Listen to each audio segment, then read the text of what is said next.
The lobby of Brightwell Partners was designed to make people feel small in a tasteful way. White stone floors that reflected your shoes back at you, glass walls so clean they looked like air.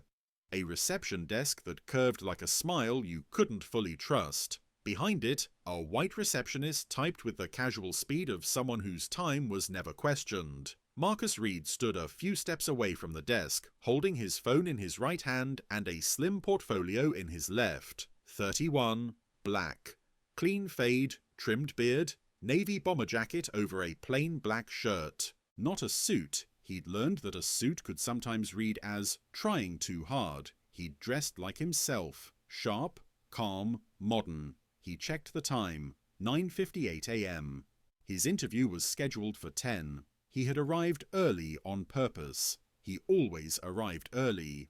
Early meant control. Early meant you couldn't be blamed for what happened next. Marcus looked around. On the far wall, a logo spelled out in brushed metal letters. Brightwell. Under it, a framed mission statement about innovation and integrity. The words were clean enough to eat off of. He walked to the reception desk. "Good morning," Marcus said, voice even, polite. "I'm here for a 10 o'clock interview. Marcus Reed." The receptionist looked up, smile automatic. Her eyes moved over Marcus quickly, face, jacket, portfolio, then down to her screen. "What's the name again?" she asked. "Marcus Reed." Her fingers tapped, her smile thinned slightly. "Who is the interview with?" "Lindsay Parker," Marcus replied. "Talent acquisition." The receptionist's eyebrows lifted a fraction. She clicked again, then frowned as though the computer had offended her. "I'm not seeing anything," she said. Marcus kept his expression neutral. "It should be on the calendar. I have the invite." The receptionist gave a small apologetic shrug that didn't reach her eyes. "Sometimes people forget to loop us in." Marcus nodded slowly. "Could you call her?" The receptionist hesitated just long enough to be noticeable, then picked up the phone. She dialed with one hand while still looking at her screen, as if she expected it to change its mind. "Lindsay," she said sweetly, "there's a, Marcus Reed here for a 10 o'clock interview. No, I don't see it on the schedule." "Okay." She hung up and turned back to Marcus. "She says she doesn't have anything scheduled with you today," the receptionist said, voice bright but final, like she was closing a drawer. Marcus didn't move. The sentence didn't hit him like surprise, it hit him like recognition, because there were only so many ways a door could close without slamming. "I do," Marcus said calmly. "I confirmed it yesterday." The receptionist's smile hardened into something more cautious. "Well, she's saying you're not on her calendar." Marcus took a breath and pulled his phone up. He opened the email thread he had already prepared because his body had learned to prepare before his mind admitted why. He found the original invite. Subject: Interview, Brightwell Partners, Marcus Reed. Organizer: Lindsay Parker. Time: 10 a.m. to 10:30 a.m. Location: Brightwell Partners. HQ/18th floor. Attendees: Marcus Reed, Lindsay Parker. He angled the screen toward the receptionist without leaning too close. Her eyes flicked down, then back up fast. She did not read the details. She only saw enough to register that Marcus had something official. "That could be an automated message," she said quickly. Marcus stared at her. "It's a calendar invite," he replied. "From her email, with her name, with this address." The receptionist's cheeks flushed slightly. She reached for the phone again, dialed, then spoke in a softer tone. "Lindsay, he says he has an invite." "Mm-hmm." "Okay." She hung up again. "She says she doesn't recall meeting you," the receptionist said. For a half second, Marcus thought he'd misheard. "Meeting me," he repeated. The receptionist nodded, uncomfortable now, as if she could feel the weirdness but didn't want to carry it. "She says she hasn't met you, and she doesn't have an interview with you today." Marcus felt his stomach tighten, not with fear, but with anger that was trying to stay civilized. Because "we never met" wasn't just a scheduling mistake, it was erasure. He'd met Lindsay Parker 2 weeks ago at a recruiting event. Brightwell's own networking night, held in a downtown hotel with name tags and cheap wine. Lindsay had spoken to him for 7 minutes, asked about his portfolio, smiled when he mentioned his last role, and said, "Send me your resume. I'm serious." He remembered her precisely. The sleek blonde hair, the thin gold necklace, the way she said his name like it was important. Marcus remembered because he always remembered the people who offered doors. He also remembered because he had learned that doors sometimes disappeared. "Can you ask her to come down?" Marcus said, voice steady. The receptionist blinked. She's busy." Marcus held his gaze on the receptionist, not aggressive, just immovable. "Tell her I'm in the lobby. Tell her I'm holding the invite she sent me." The receptionist shifted, then dialed again with visible reluctance. This time she kept her voice lower, more cautious, more like she was trying not to be overheard. When she hung up, she didn't look Marcus in the eyes. "She said she's not coming down," the receptionist said, "and she asked that you leave." The lobby seemed to go quieter for Marcus, as if the building itself had leaned in to hear how he would respond. 2 white men in business casual walked past behind him, laughing about something. A white woman in heels clicked across the floor, badge swinging. Nobody slowed. Nobody looked long enough to be implicated. Marcus felt the weight of choice. He could leave and keep his dignity intact in the short term, or he could stay and risk being labelled something difficult, aggressive, unprofessional, the labels that always seem to appear faster on black men than on anyone else. Marcus looked down at his phone again. The invite was still there, the thread intact, the timestamp stubbornly real. He scrolled, and then he saw it, the detail that made his pulse sharpen. A follow-up message from Lindsay, sent yesterday at 4:43 p.m. "Looking forward to speaking tomorrow, Marcus. Please check in at reception when you arrive." Lindsay Marcus's thumb hovered over the screen. He looked up at the receptionist. "Can I email her from here?" he asked. The receptionist frowned. "Sir, I'm not asking for permission," Marcus said softly. "I'm asking for Wi-Fi." Her eyes narrowed. "We don't give guests access." Marcus nodded once. "No problem." He turned slightly away, opened his email app on his phone using his data, and hit forward. He added one recipient. reception@brightwellpartners.com, the address listed on the wall plaque by the desk. Then, carefully, he added another. hr@brightwellpartners.com. He didn't know if it was monitored, he didn't know if it was the right one, but he knew something. Systems responded to visibility. In the body of the email, he wrote one line. "Hi, I'm in the lobby for my 10 a.m. interview. Lindsay Parker says we never met and that no interview exists." Forwarding the invite thread for clarity, he attached the invite chain and hit send. The sound was nothing, a tiny digital swoosh that barely existed, but Marcus felt the room change anyway. The receptionist's computer pinged. Her eyes flicked to her inbox. She stared for a second, then her posture shifted. A stiffness entered her shoulders, like she'd just realized she was now part of something larger than a simple, not on the schedule. Marcus stood quietly, phone in hand, heart steady. He didn't gloat. He didn't smile. This wasn't a victory yet. This was proof being placed where it couldn't be ignored. Within 30 seconds, the receptionist's phone rang. She answered quickly. Yes, he's here." "Okay." She hung up, and for the first time since Marcus had walked in, she looked directly at him.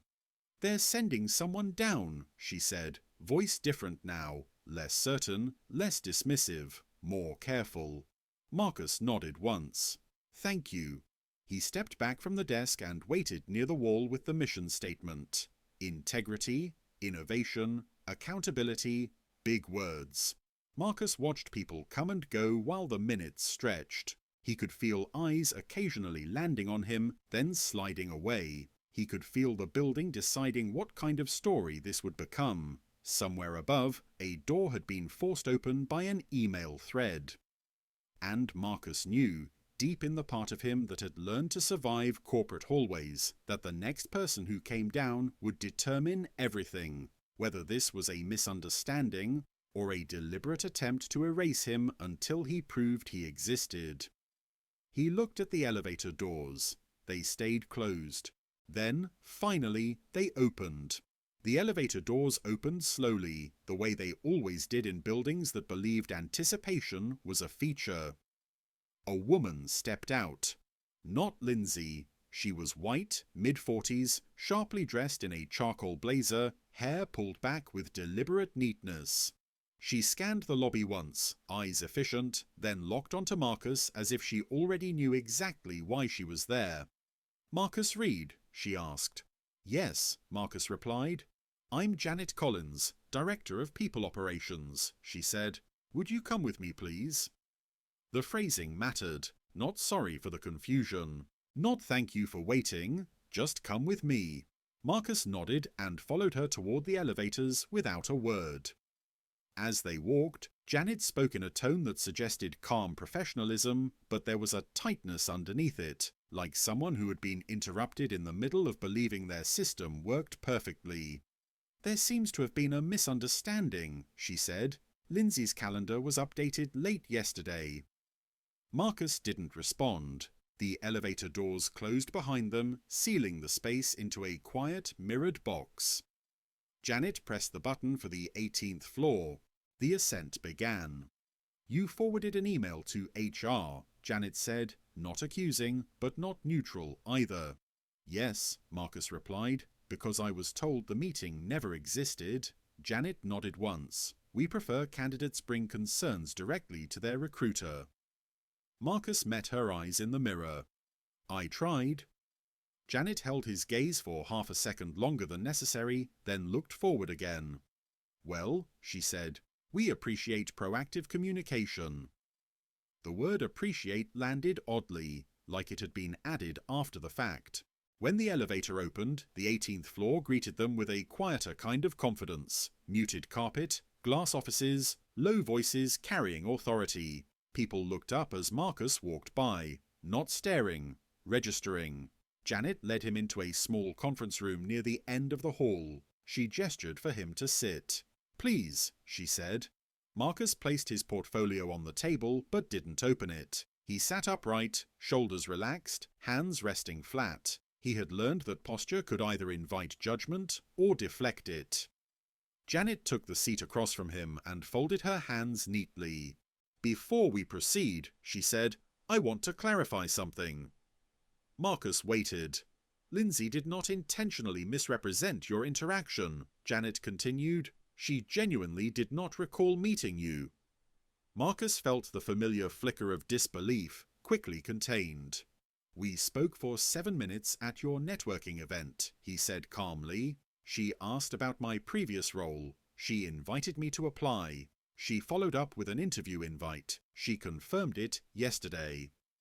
Janet nodded again, the way people nodded when they were listening but not yielding. "Recruiting events can be very busy," she said. "Our team meets dozens of candidates."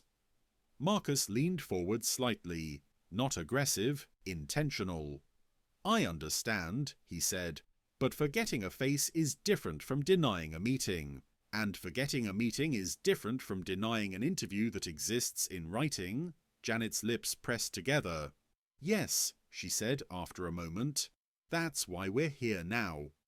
There it was. Now. Not when he arrived, not when he was dismissed. Now, after the paper trail forced the building to respond. The door opened quietly behind them. Lindsay Parker stepped in. She looked exactly as Marcus remembered. Blonde hair, sleek, neutral makeup, confident posture, but her expression was carefully blank, like someone walking into a situation already framed as a problem. Her eyes landed on Marcus, and for just a split second, something passed across her face. Recognition. Then it was gone. "Oh," she said lightly. "Hi." Marcus held her gaze. "Hi, Lindsay." She turned to Janet. "I didn't realize he was already here." Janet gestured for her to sit. "We're just clearing up a scheduling issue." Lindsay smiled thinly and took a chair beside Janet. She folded her legs, crossed her arms loosely, and glanced at Marcus like he was an agenda item. "I'm sorry for the confusion," Lindsay said. "I don't remember us meeting, but obviously there was an email mix-up." Marcus felt the room tighten. "I remember," he said. "Clearly." Lindsay laughed softly, the kind of laugh meant to diffuse tension. "I meet so many people. It's nothing personal." Marcus didn't smile. "What felt personal," he said evenly, "was being told the meeting never existed when I was standing in the lobby holding your confirmation email." Janet shifted slightly. "Let's keep this constructive," she said. Marcus nodded. "That's exactly what I'm doing." He opened his portfolio, not dramatically, just methodically, and slid the printed invite across the table, followed by the follow-up email Lindsay had sent. "I brought copies," he said, "because I've learned not to rely on memory." Lindsay glanced at the papers, then away. "Okay," she said. "Yes, I see it." She didn't say I sent that. She didn't say I was wrong. Janet cleared her throat. "Given the circumstances, we're happy to proceed with the interview now." Happy. Marcus studied their faces, the professionalism, the recalibration. "Before we do," he said, "I need to ask something." Janet's eyebrows lifted. "Of course." "When I arrived this morning," Marcus said, voice steady, "I was told I didn't exist in your system, that we never met, that I should leave." Silence. "If I hadn't forwarded that email," he continued, "would anyone have come down?" Janet inhaled slowly. "That's speculative." Marcus nodded. "So is potential." That landed harder than he expected. Lindsay uncrossed her arms. "Look," she said, a note of irritation creeping in. "We're here now. Do you want the interview or not?" Marcus looked at her. "I want fairness," he said. "The interview is secondary."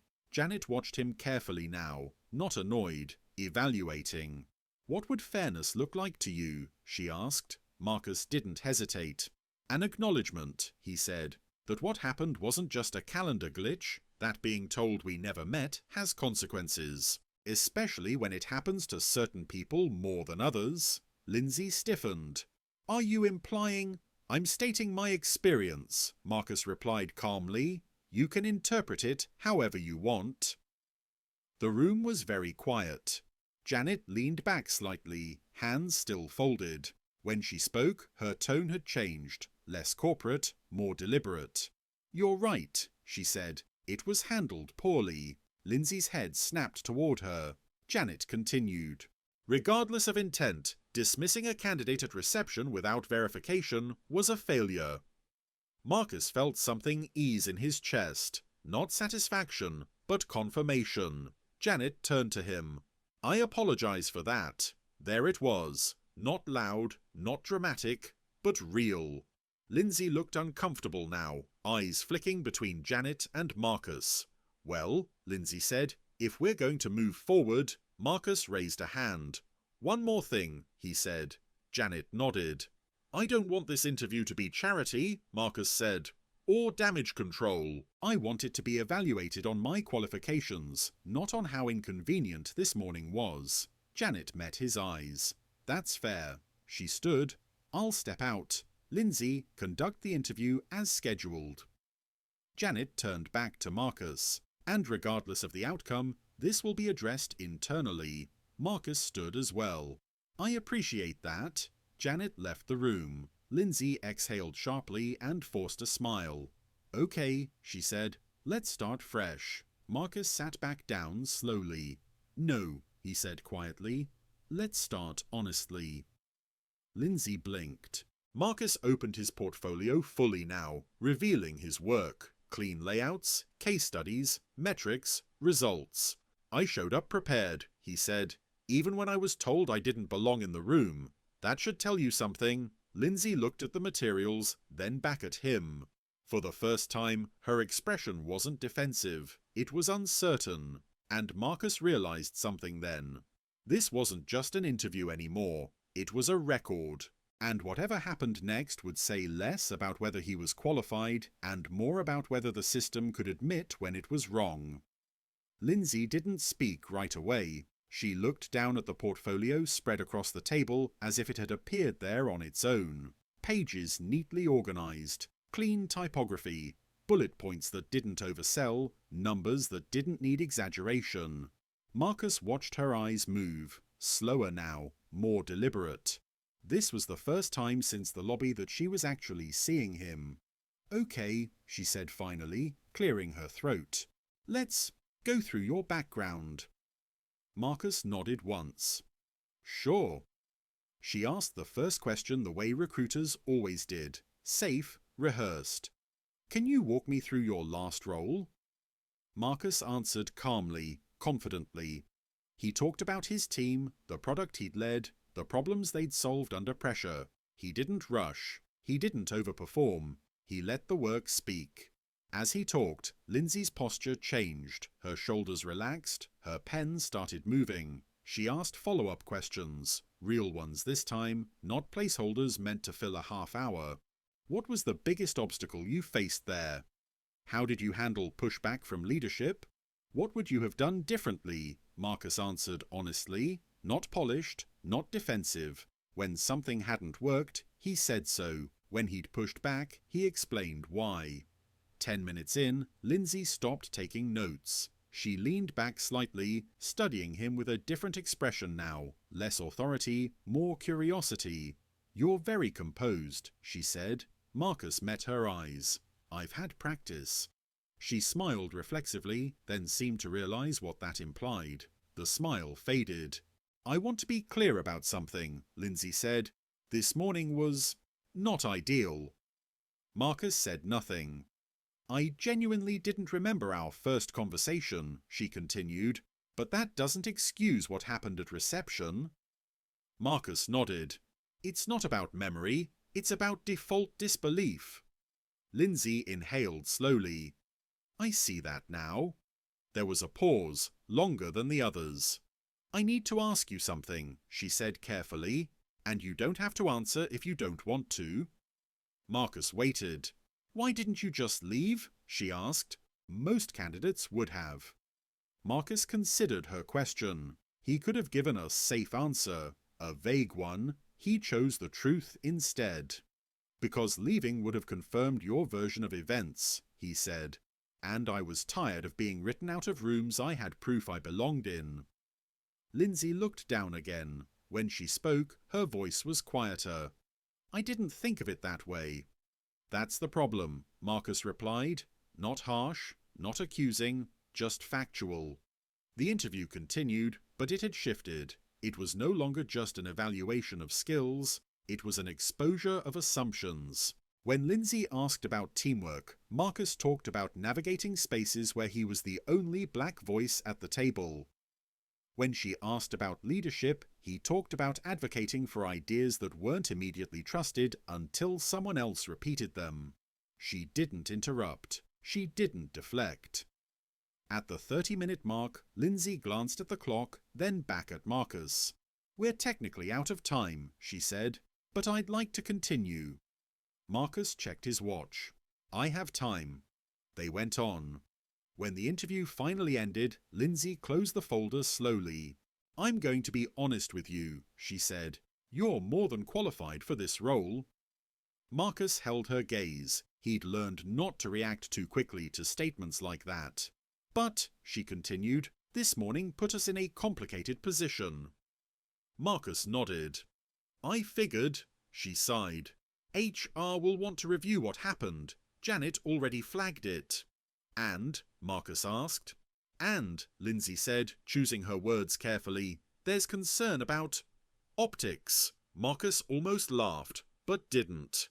"Optics?" he repeated. "Yes," she said.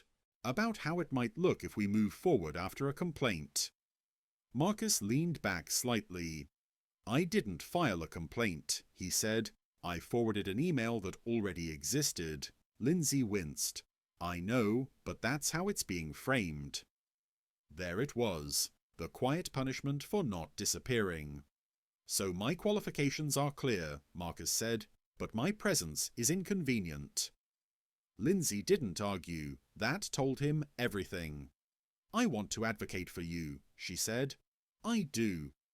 Marcus believed her, and somehow that made it worse. "I appreciate that," he said. But advocacy isn't the same as accountability. Lindsay nodded slowly. I'll be in touch, she said. Marcus stood, collecting his portfolio. As he walked toward the elevator, he passed Janet Collins in the hallway. She stopped when she saw him. How did it go? Janet asked. It was honest, Marcus replied. Janet studied his face. That's not always easy for organizations. Neither is being erased, Marcus said. Janet didn't respond right away. Then she said, regardless of outcome, thank you for holding us to our values. Marcus met her eyes. Your values were on the wall, he said. I just asked you to read them. In the elevator down, Marcus felt the familiar mix of exhaustion and clarity. He didn't know whether he'd get the job, and for the first time, that wasn't the point. When he stepped back into the lobby, the receptionist looked up at him differently now, less dismissive, more cautious. Awareness had a way of spreading once it was forced into existence. Outside, the city moved as it always did. Cars passed, people hurried, doors opened and closed. Marcus walked away from the building with his phone buzzing in his pocket, a new email notification. He didn't open it yet. He already knew something important had happened, not because he'd won, but because he had refused to vanish when someone decided he never showed up at all.